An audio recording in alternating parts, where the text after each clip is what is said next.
মোহাম্মদ আরিফ মোল্লা। পুলিশের প্রতি মানুষের আস্থা ও গ্রহণযোগ্যতা কমে যাচ্ছে, এমন বাস্তবতা স্বীকার করেছেন আর্মড পুলিশ ব্যাটালিয়নের অতিরিক্ত আইজি মোহাম্মদ আলী হোসেন ফকির। তিনি বলেছেন, জনগণ এখন পুলিশকে আগের মতো বিশ্বাস করতে চায় না।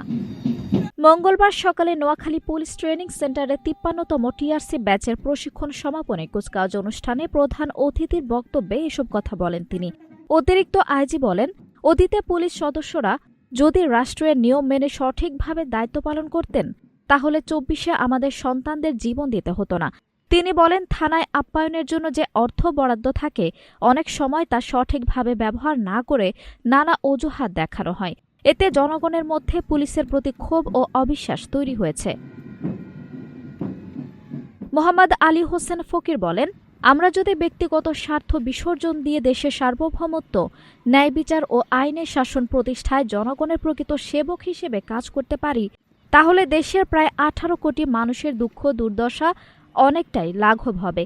তিনি আরও বলেন, পুলিশের প্রতি যে অবিশ্বাস তৈরি হয়েছে তা দূর করা জরুরি, কারণ পুলিশ ছাড়া কোনো সমাজ ব্যবস্থা কার্যকরভাবে চলতে পারে না।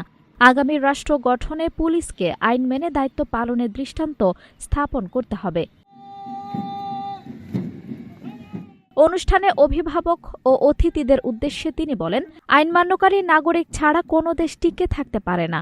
রাজনৈতিক সহিংসতা থেকে বেরিয়ে এসে একটি নিরাপদ ও সমৃদ্ধ ভবিষ্যৎ গড়তে সবাইকে দায়িত্বশীল ভূমিকা রাখতে হবে। আঞ্জুম হক আরবি, নাগরিক প্রতিদিন।